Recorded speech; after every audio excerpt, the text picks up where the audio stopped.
So here we are, starting a little late. The half an hour is because I've been emotionally devastated, which I'll talk more about in a video in the future. And I'm a little out of breath because I've just run downstairs, which is why I'm a few minutes late starting, because Amazon decided that they'd give me the same window that I was planning to stream in. So never mind, we're here. So first of all, yes, I want to talk about censorship, but it's more in relation to the, I don't know, deceptive way that censorship is done. So you're probably aware if you've been on any site recently, because it's apparently happening in multiple countries, not just here now, where websites are like, hey, we want you to verify your age. Discord, Reddit, Spotify, apparently. They're all kind of following the British mould, because there was a thing passed about the children protection online. I'm not giving it its proper title. But one of the thoughts I had about it, which is why I wanted to make this, is those kind of things are done as a form of control. And the problem comes in how that's implemented. For many, many years, they've been trying to pass things like this. And often people, push back with human rights, right to privacy, all that kind of stuff. But one of the most insidious methods, I think, ever to deal with this thing is to say, but will anyone think of the children? And that's how they've done it this time. My thought about it was, anyone who didn't want to vote for it on the grounds of privacy, etc., like that, would be made to effectively be a monster. It's like, oh, you don't care about children's online safety. Well, yes, I do, but I also care about other people's safety and privacy. But the point is, they want people to feel like they have to vote for it. So, like I say, this kind of thing gets passed, and then people have to give their verification, whatever that is, their passport, driving license, other recognised identification, and a lot of people are pushing back. One of the most, I think, hard hit areas is the trans community, because a lot of the time, if you've got kids who are just curious, they may be going on to like r/transgender or whatever equivalent, and sometimes trans DIY, because it can be very costly or take a long time to get onto gender clinics and things like that. But now those kind of things are being flagged as adult only, even though it's a health issue. It's not sexuality or anything like that, it's a health issue. It's, you have an incongruence between who you feel you are and who you currently seem to be. So a lot of these kids and young people want to, one, get help and support and understanding, but like I say, sometimes do it themselves, if that's the easier route. And blocking off access is entirely part of the whole purpose of this as well. So get it passed by the whole, oh, think of the kids, but then really screw over these, these sort of corners of the world that are already struggling. It's punching down in no uncertain terms. And I don't like it. So there was a petition going round to repeal it, and I think at 10,000 it gets discussed and you get a response, and I think it's 100,000 and above it actually gets debated in Parliament, hopefully to enact some kind of change. That's how it's meant to work, because remember, governments work for us. We are the taxpayers, we are the voters, and we're the ones who put them in power. It's, control, not control. Control is what they're trying to do. It's government by consent. That is how most of the civilized world works. And it is over here, which obviously is my frame of reference. So they are meant to, take on board, people aren't happy, massive petition, and we'll look at it. But apparently their response has been, no. Not like, well, we'll discuss it, blah, blah, blah. It's just a flat out, there are no plans to change this, there are no plans to repeal it. It's not worth the time. But again, you as an elected official and all of the people as elected officials, should listen to your constituents, should listen to the people who have put you into that position of power. And like I say, it's not just affecting the UK anymore, because websites have to cater to an international market. It's, you'll see a lot of websites that have, say, UK stores or European stores or US stores separate, because it's just easier. Certain things are available in certain markets based on various bits of legislation. But the core underpinnings of the site are the same. Like, get asked for cookies, all that kind of stuff. It's just the products and the shipping that's different. But when you've got a code, age verification, just for this market but not for the other one, that's a lot of extra work and hassle that, frankly, site administrators don't want to do. A lot of these companies don't want to spend money in putting in 5 different systems for 5 different markets. They'll go, what does one market want, and put it everywhere. This is why people, even in the States, are being hit with some of these age verification methods. And it all links back to what I'm calling, and I'm sure other people have, the Trumpification of the world. We have obviously the issue in the States where he is the elected leader, apparently, for some strange reason, but I'm not getting into that here. I mean, I could, but we don't want a 3 million hour stream where I rant about American politics, because I'm not American, so I don't really have a horse in that race per se. But part of the deal discussions that were had between Donald and Keir were about eroding free speech. They prettied it up, but that's basically what it is. It's about eroding free speech. And this is part of it. How do you erode free speech? You make it harder for people to access platforms where that speech is free. You put sanctions and all sorts of issues in front of the people running the websites so that they can't just have an open free speech scenario and location. They have to abide by X rule, Y rule, etc.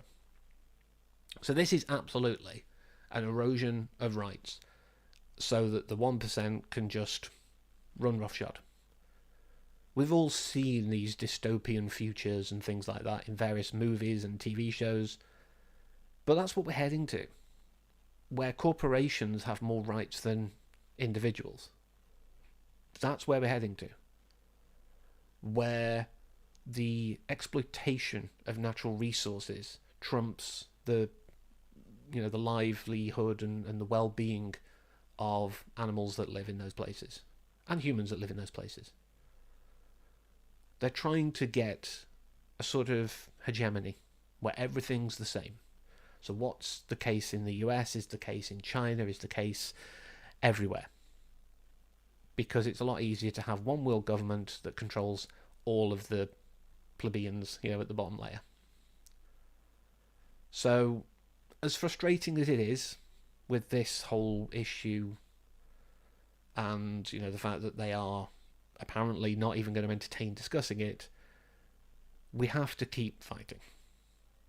We must keep that pressure on, because remember, it's government by consent. If you do not consent to what they're doing, you let them know. I'm not saying that I'm inciting violence, just for clarity's sake. Don't go there and get all, 5th of November on it.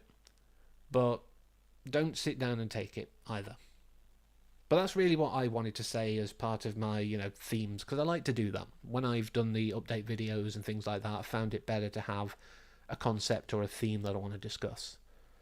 And hopefully when, I do get a few people in, I mean, at the moment I am talking to me and the four walls, but obviously if you're watching this down the line as a VOD, then, hopefully it is sparking a fire. And that's why I do it. It's like, as much as it would be fun to have a discussion and have chat, that's something that will come later. But on that note, that's part of the update thing. I'm still looking at how to improve, how to grow, how to, make this better for everyone, myself included. I've had to, sort of part of today has been, do I feel up to it? And it's why I didn't put the schedule up, because I was like, well, maybe next week. But I was like, I'll do it, because then I know it's done and I've kept to that commitment. But that's it. It's part of that thing to grow, and the idea moving forward will eventually be, I think I said last time, to do patron only streams. But I need people to do that. That's the other thing I really want to kind of mention. And there's a few other things as well. Like, this isn't going to be the last point. I don't want to end the video on give me money, but I'm going to sort of midway through say give me money, because for me to change things and make the Patreon more friendly, I guess, and more valuable to people, I need people to make it valuable for. So at the moment, I have one diehard. I've had a few in between, and I understand, some of them have gone, well, what's there? But the cost, both in time and effort, and money, in fact, to put some of these things in place that I want to, isn't worth it for one or two people. It's a hard truth, but I've got to be honest. I have disabilities, I have obligations, and spending half of my time making special things for patrons, it's just going to wear me out, and I'm going to get burnout, and then we're going to have nothing from me.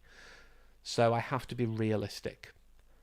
So if people can, even at just like the lowest tier, it's like £1 or something a month, it's not much.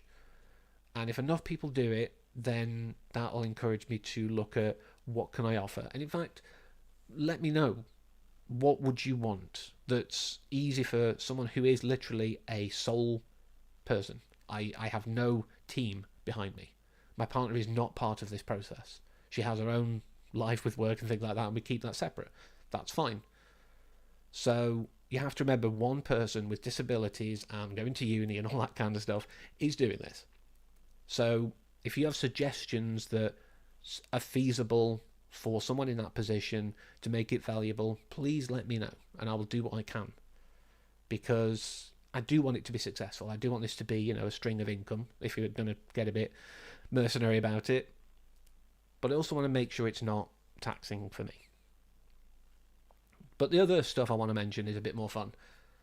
I have released a few things on Spotify. I've been quite, dare I say, spotty about it, and it's mainly been just one-off singles, which isn't ideal. I know these days albums aren't as big of a draw. People tend to just go on Spotify for like one or two songs they like. But the point of an album, or even an EP, is you've got, say, 4, 5, 10, 15, whatever, how many tracks that people can access. And releasing them all at once means you can get a big uptick. You'll have like a group of people who like track 2, a group that like track 4. So I'm working on an EP. I think it's going to be 4 or 5. I've already got 2, definitely, that I want to do. I'm calling it Recovery because it's going to be covers, and it marks a change where I'm kind of feeling a lot more positive. I've had things that maybe in a few months or whatever down the line I might do a video or stream and talk about, but it's not something I want to talk about right now. But I'm starting to come back to myself and get that drive, get that, I don't know, get that me-ness back, basically. Not meanness, me-ness. And that's part of this. It is part of that process. So I'm going back through, remastering things to make them up to snuff that, I'm happy with. There's a few vocal changes I want to make on 1 or 2 of them. And yeah, I just want to get them done, get them out there, get an EP together. And then Christmas time I've got one, again, it's single on its own, but I do have a plan for that. But like I say, all of that alongside all the videos and everything like that as well, which is why I was talking about the stuff with the Patreon before.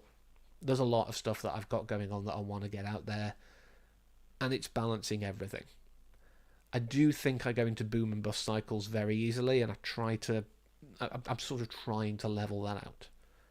So yeah, that's one of the big plans. And then on the videos front, I've got 2 already recorded of things, and then what I've done earlier, which partly made me late, that's another video. I think there's another one that I've got to record, which was something that took me by surprise. And then I've still got stuff on my list from years ago. I can't even think how many years, like at least 6, if not longer, that I haven't gotten round to because either I watched it and I went, oh, I'll put it on my list, never watched it again, couldn't remember now, so I'd have to sit down and watch it again. There's some stuff on there that I really remember and quite fond of, and maybe want to do a themed month, possibly on found footage. So there's a couple of those that would fit in there. And that's another thing that I enjoy doing, those themed months. But I always have to kind of think, what can I do? What have I got available? What do I know? So, yeah, it's. When I say all this out loud, it does sound a lot. And it kind of makes me feel, I don't know, quite proud in a sense that I'm capable of doing this. This kind of workload and, just balancing that with the life stuff. I say balancing it. I'm not brilliant at balancing it with the life stuff. There's a lot of stuff I neglect and do way later than I should, but I do what I can within what I'm able to do, and I also make sure that I give myself downtime. But that's pretty much it. Like, again, this is going to be, I think, for a while how it's going to be. I'm talking into the void, at least when it's live. But I do hope it gets some traction. I'm probably going to update the banner at the top of the page to include the fact that I have these, because I understand that letting people know what you're doing is a really good way of getting people in. If no one knows this is happening, no one's there for it. So I get it. I absolutely understand. So I'll try doing things like that. Like I say, have a look at the Patreon, see if you can offer suggestions that are feasible. Definitely keep an ear out for the EP. I want to do it before I go back to uni, which now I've got a date for. There is a tentative timetable. Stuff's missing on it, so I'm not cementing any plans around that yet. But it looks okay. It looks like I might be in like a block in the week, and that's ideal for me. Watches the module that isn't on there at all yet, just changes that entirely. I mean, I haven't even done the re-enrollment for next year, so I'm not going to really put anything out there yet. But yeah, I'm prepared. I've got about, I think, 7 weeks I've worked out before I'm back, and it's the last year, and I've got my big project, and I'm getting a bit of anxiety around that now. So yeah, there's a lot of stuff going on, and like I say, half of it I can't even say yet. I do hope that it comes to a point that I can discuss it, because it's the kind of thing that's good to share so that people understand that they're not alone. If people stumble on it, it's like, oh, someone else has had that experience. But yeah, I'm not going to repeat myself over and over again. I know I do that a lot, especially on live ones, because I can't just edit it out. So, with all that said, lots of stuff happening down the line. Just a quick update. I mean, hopefully, just quickly before I definitely wrap up, if we do get people on stream and it's, sort of taking off and doing well, then I can start doing some, it's little casual games or something while I'm chatting, or just something to make it a bit more interactive. That's my hope for the future. So please help me do that. Like, share all this out there.